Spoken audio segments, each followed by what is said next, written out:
We got you. Good morning, Augusta. We're going to have a very warm end to the month of April and a warm start to May. It's going to be in the 80s over the next 10 days with little to no rain, but we do have a chance on Tuesday. All those details coming up. Right now on News Channel 6 at 11, a shooting at the Augusta Mall. Stores on lockdown, shoppers scrambling. We hear from witnesses tonight. Plus several shootings in Allendale County. One dead, 2 others injured. How you can help investigators. And more transportation in Aiken County. How you can hear from county leaders on their plans. As your news at 11 starts right now. Live from Television Park, this is WJBF News Channel 6 at 11. Well, good evening. Thank you for joining us for News Channel 6 at 11. I'm Sean Cabbage-Stock. Coverage you can count on begins here in Augusta, where one person was injured following a shooting at the Augusta Mall. News Channel 6's Isabella Moody has more. Investigators say when they arrived, they learned that the suspect had left the area before law enforcement arrived. We spoke with one witness who was in the food court at the time of the incident and told us everyone went running when they heard gunfire. All of a sudden we heard it just sounded like somebody was popping a bag, just like a pop, pop, pop sound. And all of a sudden you could just see tons of people come running towards us. And we started freaking out, looking, going, what's going on? And you could see just people running, and then you hear somebody screaming, there's been a shooting, somebody's shooting, and people were just rushing out that food court. Deputies later learned that the victim had driven themselves to a local hospital for treatment. The mall property was evacuated and was closed for the remainder of Sunday. Another witness we spoke with said they were stuck inside a store with no information on what happened.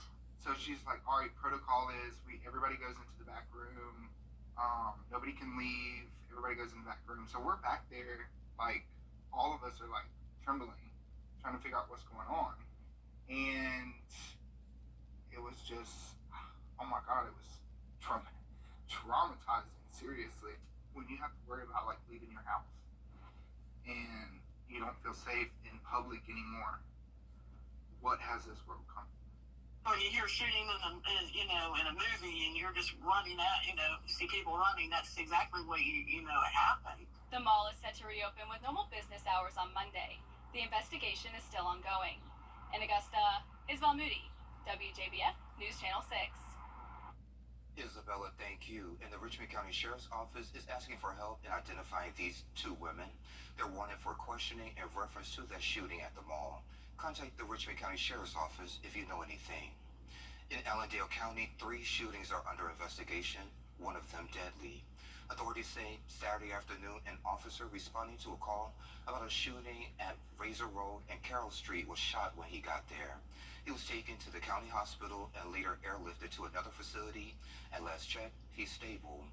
Earlier Saturday morning at around 1, officers responded to a home on Bayshore Drive in Fairfax following a drive-by. The chief there says a home was struck by several rounds. A 14-year-old female was shot while sleeping and later died at the hospital. A man was grazed in the incident but was treated and released. The prior Wednesday night, an 11-year-old was shot at a home on Mill Street and another juvenile was grazed by a bullet. Authorities do believe the incidents are connected. No suspects have been arrested. SLED is helping in that investigation. If you have any information, contact authorities. Also tomorrow, Allendale County school leaders say heightened security measures will be in place at all school buildings. You can expect increased law enforcement presence, and the students will be screened when they get there. Middle and high school students will be required to wear ID badges, and there will be no early release tomorrow. Time for a check of the forecast with meteorologist Jenna Petracci. Good evening, Jenna. Good evening, Sean. It's a nice night. We're going to have a nice week in store for us. It's going to be pretty warm. Now, as we take a look at our Terry Lambert Hyundai Skyview cam over at Washington Road, it's completely dry outside. We had some clouds earlier, but now the clouds have cleared. No rain today. High of 79, getting us close to around our average of 82. Low temperature of 53 was just 1 degree shy of our average. Right now, we're still in those 60s, 61 in Augusta, 62 in Louisville, Barnwell at 63, 65 in Thompson. Wrightsville also checking in at 65, 64 Warren Gibson and Edgefield. Our winds are coming in from the southeast. It was a little bit breezy earlier this evening, but now those winds are starting to settle down. Only up to 5 miles per hour in Augusta, Thompson, 3 miles per hour in Aiken and Edgefield. And over satellite and radar, you can see this high pressure out to the Atlantic. That is keeping us dry and clear.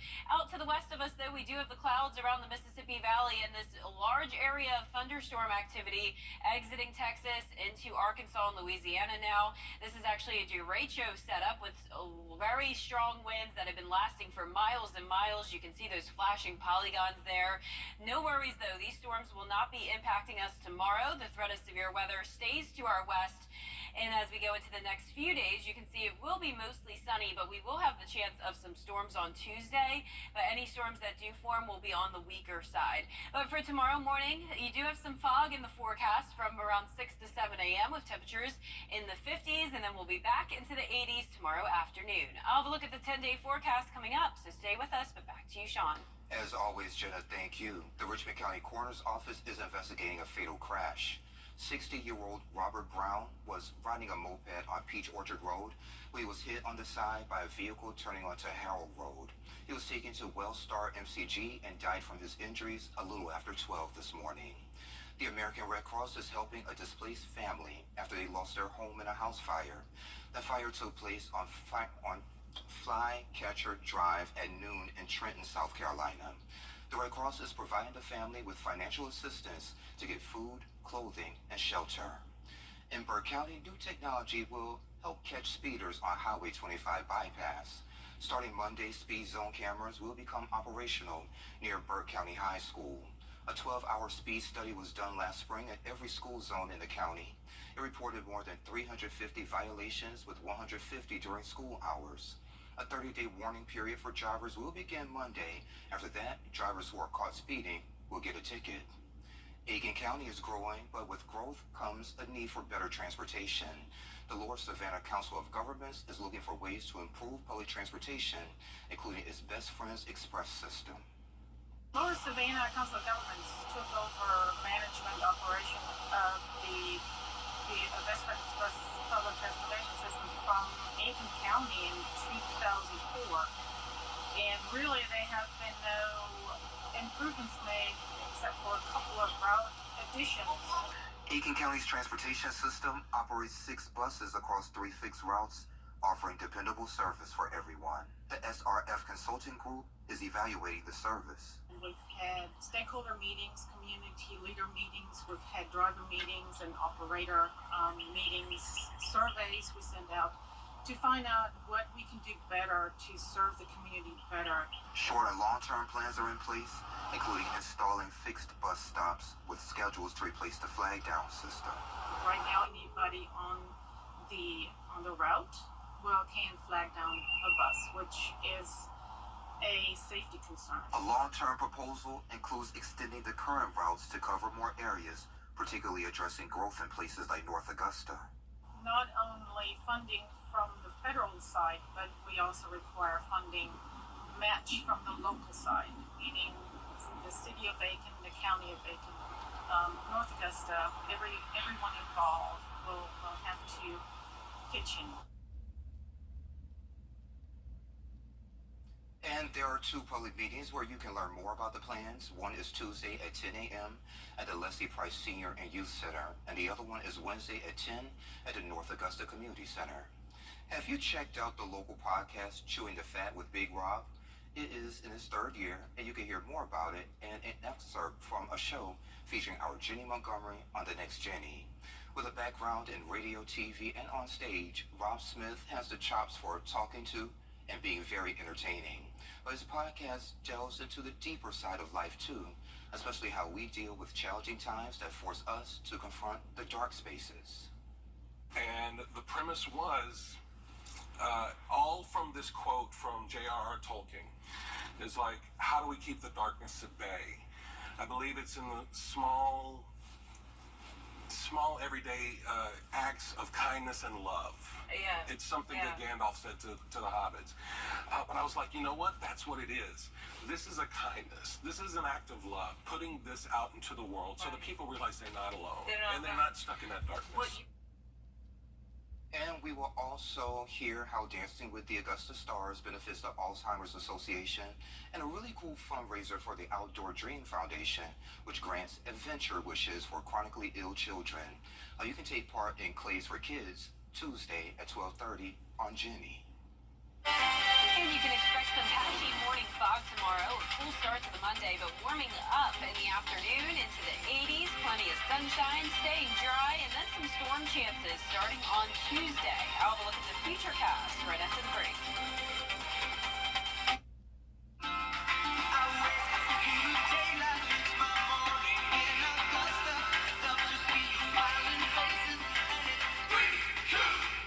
Something about the morning makes you feel good now. You know that I love you. Good morning, Augusta.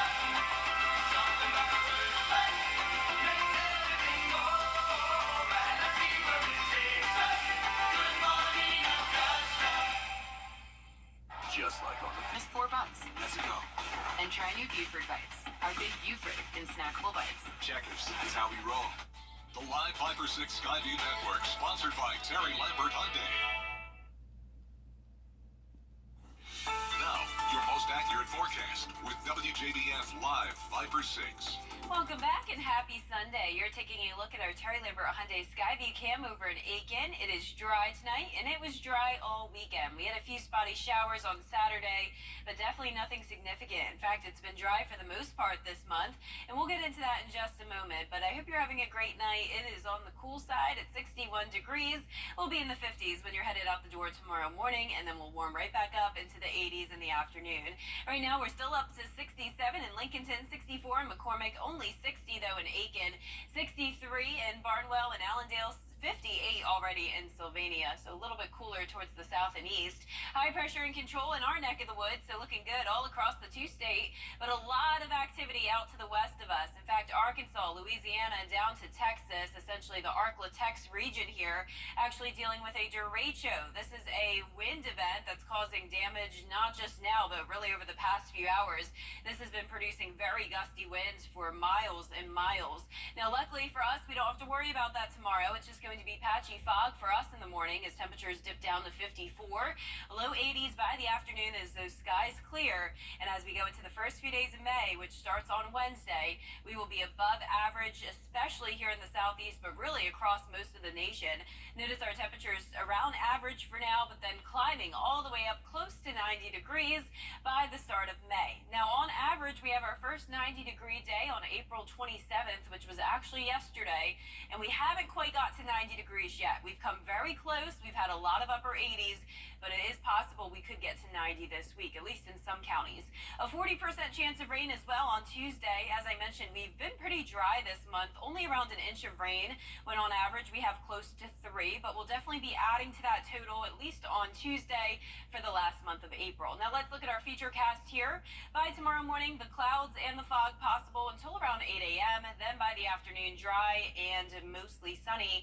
And then as we go into Tuesday, we'll start out dry, but then this backdoor cold front moves in, bringing us some scattered showers and storms in the afternoon, and then drying out again at night. Here's a closer look. Tuesday morning, you can see some rain moving in. Some of it will have some heavy downpours at times, but I'm not expecting any of those storms to become strong or severe, so that's good news. But speaking of severe weather, it's actually the 13th anniversary of the 2011 super outbreak, where there was a lot of damage all across the southeast, and here in the CSRA, there was actually a Category 1 tornado. So be sure to visit our website, WJBF.com, to read more about that. Meteorologist Miller Hyatt posted some really great information there, so check that out. Our 10-day forecast showing the mostly dry and sunny week ahead, with the exception of that 40% chance of rain on Tuesday. Warming up close to 90 degrees, lows in the low 60s and upper 50s, and then some more showers and storms possible this weekend. All right, Jenna, sounds good. Thank you. As you prepare for summer travel, the Augusta Regional Airport officials want to remind passengers what's not allowed on board the plane. So if you have a firearm, it must be unloaded and placed in a hard case with padding. All ammunition must be separated from the weapon, locked in the box, and let airport security know you're traveling with it. TSA officials say attempting to carry on a weapon slows down the screening process. Because whenever we have prohibited items at the checkpoint, it slows down the screening process and will sometimes kind of start as a ripple, they'll become a tidal wave, really, in terms of wait time. So those bottles of water, those knives, the common day-to-day things that would be prohibited, but are usually okay in effect, will slow things down quite a bit. And if you aren't checking your bags and have liquids in your carry-on, those are limited to 3.4-ounce bottles placed in the quart-sized bag. You can find more information at tsa.gov or on the My TSA app. Coming up, more severe storms through the Midwest. We'll have those details when we return. It really has it all. The WJBF Live Viper 6 Skyview Network is sponsored by Terry Lambert Hyundai.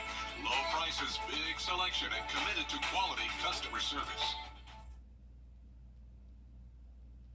Sunday marked the fourth consecutive day of dangerous weather across much of the nation's heartland, with tornadoes, damaging winds, and large hail leaving paths of destruction. Officials in Oklahoma say 4 people were killed, including a 4-month-old baby. And in Minden, Iowa, one person has died from injuries he suffered when a tornado tore through the small town. Here's Melissa Adon. That's a big tornado. More than 130 tornadoes reported across several states as a multi-day severe weather event continues to plague parts of the South and Midwest. In Minden, Iowa, officials say 40 to 50 homes were destroyed, about half the town, when a tornado tore through on Friday. Nebraska also hit hard. In Omaha, trees ripped from the ground, homes reduced to piles of rubble. The National Weather Service surveying the damage after more than 24 reported twisters in the state. EF3 and EF2 strength damage has been confirmed in Douglas County. Right here. The small town of Sulphur, Oklahoma is one of the hardest hit. The National Weather Service saying at least EF3 strength damage here. Video from above shows the scope of the devastation. Roofs ripped off, homes demolished, power knocked out to tens of thousands across the state. The governor declaring a state of emergency. I just haven't seen this much destruction from my time as governor. It seems like every business in downtown has been destroyed now. Among those businesses, this boutique Julie Cox says she's run for 13 years. I just kept seeing pictures on the news and Facebook, and you don't know how much real damage is done to you. See it with your own eyes. And that dangerous weather is not yet done.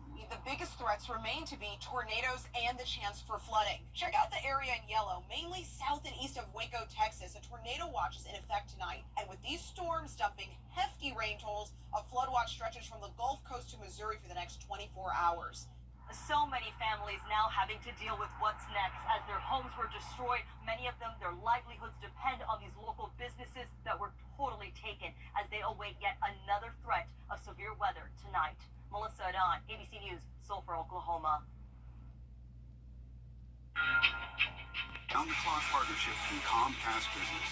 See why Comcast Business powers more small businesses than anyone else. Get started for $49 a month, plus ask how to get up to an $800 prepaid card. Don't wait. Call today. Domestic violence affects millions every year, but recognizing the signs can save lives. Isolation, manipulation, and controlling behavior are all red flags. Physical aggression is never acceptable. It's not just about the bruises, it's about the fear it instills. Psychological abuse can be just as harmful and leave scars that may never heal, affecting self-esteem and relationships long after the abuse ends. Break the silence and reach out for help. There's a community waiting to support you. Visit safehomestv.org for support and resources. Together, we can end domestic violence. You can't always choose the weather, but you can choose your weather app. Go with the most accurate and most trusted, the Live Viper 6 mobile app. Download it today. Now, WJBF sports coverage you can count on. It was another very exciting weekend in the SEC as South Carolina baseball looked for a series win over number 4 Kentucky. The Gamecocks started out hot and never cooled off. Up by 4 with bases loaded. They'll bring in 2 more with a line shot to right. SC up 6-0. And then later on in the inning, up by 8 now. That's Austin Brindling at the plate. He would tack on another with a drop into no man's land. The Gamecocks would go on to get the shutout win 10-0 over number 4 Kentucky, earning their 7th win this season over a top 5 team. Well, the Augusta Green Jackets may have been in Columbia, but their mascot Augie took a detour to Atlanta to visit his friends for Bloopers mascot party at Truist Park. Shout out to news director John Hart for this picture of Augie dancing with his buddies. It looks like he's having a ball. Meanwhile, his team was taking on the Fireflies for the final game of their series. They got off to a hot start. Will Verdong made it 1-0 with this RBI double that really got the ball rolling. By the end of the fifth, the Green Jackets led 6-0 and would go on to secure the victory 9-8. Next up, they'll return home for a 6-game series against Charleston starting on Tuesday. Over in the majors, the Braves also looked to win the series as they hosted the Cleveland Guardians. Bottom of the fifth, Braves down by 2. Chadwick Tromp sends it to left to bring in Kellenic. Atlanta gets a run on the board. Bottom of the eighth, trailing again by 2. 1 on for Ozzie Albies. It hits the grass, and the Braves cut the deficit. The tying run is now on second with Matt Olson on deck. Olson goes low for the slider. He'll send it to the gap. He ties the game at 3-all, so we head to extra innings. 2 outs. Guardians will try to steal second, but Orlando Arcia is too smooth with it, and we head to the bottom of the 10th. Runner on second for Austin Riley. Here comes the pitch. Right up the middle. That'll do it, folks. Acuna will come around to score. Braves walk it off for the 4-3 win. Next up is a visit to Seattle for a 3-game series against the Mariners. Out on the links, Sunday was the final round of the Zurich Classic, and there was so much excitement in New Orleans as Rory McIlroy and Shane Lowry made a charge up the leaderboard on the final few holes. Starting on the par 5 18th, teammates McIlroy and Lowry at 24 under, just 1 stroke off the lead. Their third shot, McIlroy with a great chip. He puts the ball on the green. Lowry would then put it in for birdie to force a playoff against Chad Ramey and Martin Trainer. Back to hole 18, the first hole of the playoff. McIlroy in the green side bunker chips it onto the green once again. Lowry now with a chance to putt for birdie. Lowry putting for the win. His putt misses just right of the hole. McIlroy watching on. He can't believe it just misses. He would tap in for par, so now it's up to Trainer to sink his putt for par and continue the playoff. He also leaves it too far right. Trainer can't believe it. Neither can McIlroy and Lowry as they celebrate their comeback victory. So with that, let's take a quick look at the leaderboard. Obviously, we had McIlroy and Lowry at the top, winning in a playoff over Ramey and Trainer. A duo that jumped up over 25 spots with a 963 in the final round, by the way. A great performance from them. In third, we have Ryan Brehm and Mark Hubbard at 24 under. And in the top 10, in a tie for 8th, is former Georgia Bulldog Grayson Sigg and Chesson Hadley, formerly of the Georgia Tech Yellow Jackets. Finally, Augusta's own Luke List and Henrik Norlander came into the day in the top 3, but slipped down the leaderboard, finishing tied for 19th at 19 under after shooting a 3 over 75 in the final round. All in all, a great tournament. A huge congrats to Rory McIlroy and Shane Lowry, the winners of the 2024 Zurich Classic. That does it for sports. We'll be right back. The CSRA is full of incredible teachers. Join us for a special presentation as we recognize their amazing efforts in the classroom. The Golden Apple Awards, Thursday, May 9th at 7 on News Channel 6. The News Channel 6 mobile app is now even better. Download it today. So, Kira, this is exciting. I love a good animal video. Yes, you do. A Utah family's missing cat was found 650 miles away in Southern California. The family says Galena climbed into a box headed for an Amazon return facility in Riverside, but didn't realize she was inside. They believe she was able to breathe through a split seam of the box.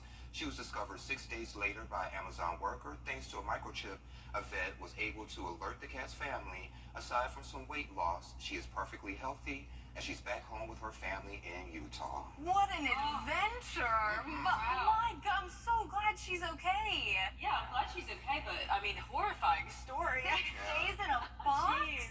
A free trip, though. A free trip, though. Hey, there's worse ways to travel, guys. Yeah, that's one way for a cat to travel.